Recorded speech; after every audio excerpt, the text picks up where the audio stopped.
Welcome to the Strange Ideas Lab Part 3. Today I'll finalise my journey through the labs with the final 17 maps from this area of RAMP's creative creators. I don't rate these maps by quality because RAMP is a project which is supposed to be inclusive of newcomers and veterans alike. Rather, I'll give these maps a difficulty rating and a style, which is just an indication of what kind of experience the map offers, whether that be classic, vanilla, or something more bespoke and experimental. These scores are of course my interpretation, and I don't claim to be any kind of Doom authority. If these playthroughs appeal to you, consider subscribing to get updated when I complete and upload the videos for the one remaining area. Our first offering is a map by Rita Remton called Saucy Saucer. This compact experience starts you out in a circular chamber with an inspirational backing track, and you're immediately treated to a beautiful water feature with meticulously crafted cattails and lily pads. The map unfolds within this chamber as you're sent up a staircase as enemies spawn in to halt your progress. At the peak of the chamber, we're treated to some immaculate doom cute and stepping stones across another water feature.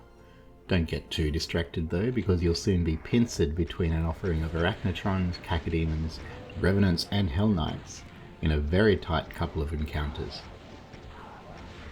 With a keen eye you can spot a couple of secret switches around, some of which open secret chambers and others which just reveal an Easter egg with the author's signature. Rita throws one more surprise your way before the exit switch, which can be dealt with by the proper application of shells, and then sets you free. 5 out of 10 difficulty. I want to put this in the art or showcase category because I think the map's focus was more about the design and architecture. The second map, titled A Map, allegedly, by Andolga, addresses the creator of the RAMP2025 community project, David X. Newton, directly. Rather than create a bewildering exemplar of mapping intricacy, the author recognises that David must have their hands full with the bountiful offerings of maps in this year's project, and has handcrafted a place for him to take a breather and put up his heels for a little bit. A lovely sentiment and a nice place to take a break before moving on for more monster slaying. 1 out of 10 difficulty. I'll put this one under custom. Soulsphere's time to wow us with their map, Retribution. A map that absolutely breathes atmosphere, casting us through dimly lit tech-based halls and taking full advantage of GZ Doom's ability to cast dynamic lights about. Halfway through this map I turned on light bloom in my GZ Doom settings, which helped augment the experience further. I really loved the swapped out teleport fog sprites, which use the Archvile fire and sound to spawn in monsters. A really fitting animation for hellspawn being conjured in this space hell environment. We're sent to several different locations by Soulsphere and have to collect custom rune objects to break through barriers and unlock areas, which was a nice touch. And we're met with a couple of climactic moments against some rather nasty bosses. A very impressive map overall, 6 out of 10 difficulty for this one, and custom elements were used here. The meaning behind the next map's name by LavaLobster93 becomes immediately apparent when we open up the game. Archvile ASMR allows you to sit back and chill out to the dulcet, droning pseudo-ululations of the Archvile's purr, as you're placed atop a peak of a central pillar and given hit scanner targets to fire at. The euphonious honeyed murmurs of the gentle creatures, which have certainly never caused anyone undue stress, terror or anxiety, envelop you in a pleasant, warm, comforting oral blanket as you calmly and patiently drift your way through this map. A quick detour can be had, if desired, into the chasm below, where there are 4 peculiar secrets, one of which contains a Limp Bizkit mosh pit. And then you can return topside to round out this meditative experience by putting the final zombies to rest. 3 out of 10 difficulty for this one, custom experience. ReitaFox presents my first map to us next, which at first glance appears to be a perfectly fine, if rough around the edges, first attempt from a new mapper. and you'd be forgiven for hitting the exit switch and leaving it at that. But if you find the hidden switch behind the exit, you'll be sent on a clever liminal journey that makes you realize the first section was a ruse, and that ReitaFox has some very clever tricks up their sleeve. This is a journey through an extra-dimensional, horror-adjacent, SCP-styled environment, which goes so far as to take into account which direction the player is facing before sending you to other areas via very clever portals. The map is equal parts exploration and discovery, with a sprinkling of desperate fight for survival, and would be exceptionally challenging to navigate without the help of scattered journal pages throughout. Certainly an experience worth trying out for yourself. 5 out of 10 difficulty. I'll put this under Adventure. This next map by NuruTheDoomer is apparently inspired by Minecraft. Overruned Refinery Station is a fun map which puts you in the courtyard of this stylishly lit building and immediately throws a mixture of custom and classic Doom monsters at you. The map is essentially a progressive key hunt, with each area ramping up in challenge as you breach your way deeper into this complex. You're given an alternative to the super shotgun about halfway through the map, which serves a similar purpose but is just a little quicker on the fire rate. And after surviving your encounter through the triple carded chamber, which upgrades you to a plasma rifle, the courtyard is refilled with a cyberdemon and its cronies.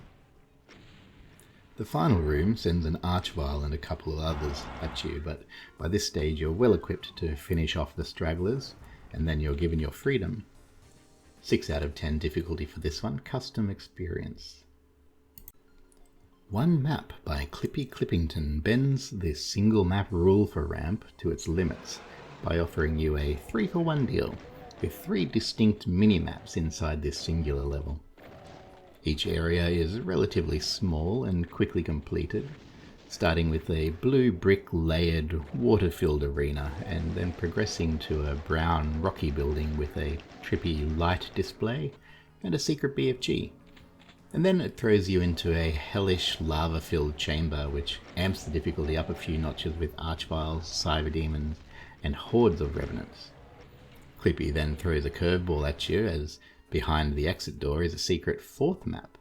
It's short but intense, and after quickly clearing it, you're sent through an open meandering path which passes through all 3 maps and sends you back to the first one to round off the level with an archvile fight, before finally sending you into the... you bastard. 7 out of 10 difficulty for this one. Some UDMF elements were used. Vampire Lee 66 gives us Rooms next. This map feels like an experimental art house showcase and sends you into this unsettling conglomeration of grayscale doorways suspended above highly damaging water.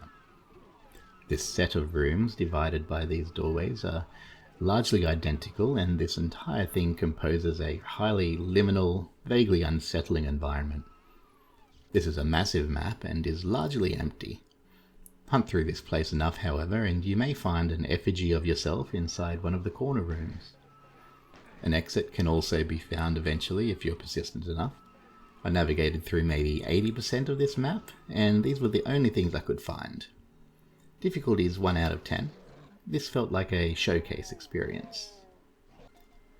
MetalBlu.wad by Sesamia is a monster of a map, and is another offering which leans into the liminal atmosphere, as you're sent in this sprawling, maze-like industrial refinery-type complex, accompanied with ambient, unsettling, churring background noise in lieu of a standard MIDI track. This map quickly pulls off the mask though and reveals itself to be a truly enjoyable but challenging slaughter map, however. And once you set the trigger for the first encounter, you'll soon come across several other hubs of monster battles, interspersed by quiet exploration and discovery. The end of the map sends you into a final circular chamber and truly punishes you with custom arachnotrons and hordes of monsters. A truly breathtaking yet deadly experience. 9 out of 10 difficulty, slaughter map. KuraiWolf gives us Trials of Obsidian next. Yet another map that leans into the atmosphere and liminality. This expansive, empty icescape is accompanied with the drone of some vaguely machine-like grinding in the endless wind, and sends custom spectral monsters your way to haunt you. The map gives you something of a choice of direction, and although it's a somewhat non-linear map, you end up on the hunt for keys just to unlock resources in which to more easily combat the monsters throughout. Outside of the endless ice field, you'll also be sent into expansive chambers and eerie red-tinged mazes in your journey. A guardian cyberdemon holds the key to the exit area in this map, which has you swim through a suspended tunnel of water while bizarre seraphims lob sacred fire at you. A very curious experience. 5 out of 10 difficulty for this, custom in style. KitKatrina brings us something truly special next. One of the highlights of the RAMP2025 project is Papercut, which starts us off with a small lead-up story before opening out into this truly beautiful 100% custom scrawled texture treat of a map for us. The level of detail which has gone into this is truly impressive, from fully formed custom chess pieces to grass swaying in the breeze. Everything is scratched out in this delightful custom style. The map itself is another atmospheric offering, sending you in through a mysterious cave system accompanied by an eerie yet catchy beat-driving backing track. And when you navigate through the final red-tinged maze and reach the exit, you're presented with a miniature art gallery of the drawings KitKatrina and their sister Melancholy Index made for this project. 4 out of 10 difficulty. This one has to go in the art showcase category. Pushing Up Daisies by SquidgySapphic completely turns Doom on its head with some very clever scripting and custom gameplay. It turns Doom into a wave-based defender shooter minigame where you collect carrots from the environment as well as the monsters you kill, which you can bring back to Daisy, the rabbit, who will give you weapons and power-ups based on how many and what type of carrot you have. The Legacy of Rust lineup of weapons makes an appearance here, with the Flamethrower and Calamity Blade both being on offer for purchase.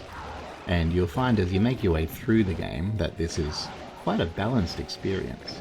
You'll never have too many carrots and can often feel like you have barely enough to make it through. I had to run back to Daisy mid-wave a couple of times to replenish my ammo. The final wave can get a little bit dicey, and I found I had to give it a few attempts before I could bring all the monsters down. But after you break the Cyberdemon, you are declared the winner and are sent back to the ramp hub map. 6 out of 10 difficulty for this map. This is a bespoke offering. 32 in 24 by Leikaisho brings us back to basics with a rocket launcher and 32 monsters, which have to be laid down with 24 rockets. I didn't realize the significance of the name until I played through the map, and as a result I may have gone a little bit too crazy with the rockets at the start. This of course meant I didn't focus enough on infighting or optimal rocket placing, and I found myself back to pistol territory with several demons and a couple of mancubi still roaming the map. Never knowing when to quit, I set out to try and finish out the map regardless, and after encouraging the remaining monsters to fight, I ended up beating the final mancubus to a pulp with my fist. 4 out of 10 difficulty for this one, but mind your rocket count. This map kept to classic elements. A Momentary Lapse of Sanity by Amaruq Wulfe comes next, and it continues the very present theme of liminal, unsettling environments with their map.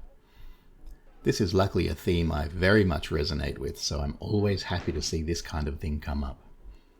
The author of this map places us in a sprawling grayscale complex which, as you progress through, diverges away from Euclidean geometry and logic as it reiterates more corrupted versions of rooms you've already come across, and by the end half begins to break down reality itself with empty voids and impossible scenarios unfolding. The further you get, the more you begin to see this entity appear and get closer, leaving you to wonder if you're being stalked and hunted or if this is a benevolent being. The end of the map funnels you into a direct encounter with this entity, and cages filled with replicas of it, and the level cuts out as you approach, leaving the questions you have with you to answer for yourself. 1 out of 10 difficulty, and I think this can go into the horror category. Waterflow by Chariot Rita gives us a poem summarising exploring creative writing encapsulated in a beautiful ethereal platform in which to read it. I'll just read it in full for this summary. Hack up a tree, finesse its viscera, and bear witness to an immaculate conception. Hells and heavens of our making, or at the very least a simulacra. So we convinced ourselves we could contain all the world's beauty in word-woven nets, cast into perception's stream. Our collective of fishes expanded our reach, and thus allowed for the only noble gluttony. And yet, I stand transfixed by the shimmering reflection, sliding effortlessly through our traps to exist henceforth as memory.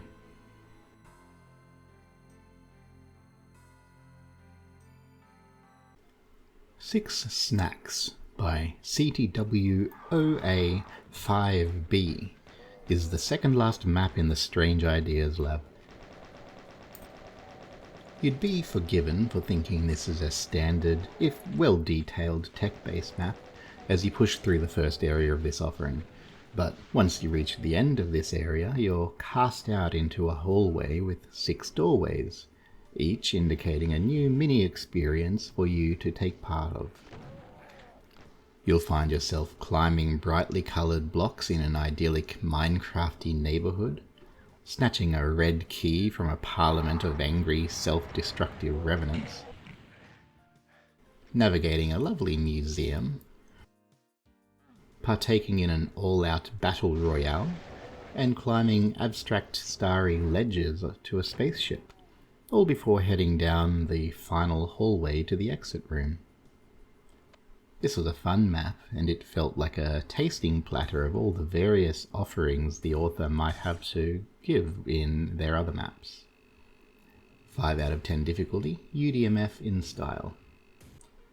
The final map in the Strange Ideas Lab is my very own, so rather than review and rate it, I'll just speak a little bit as to the idea behind it and some of the mechanics.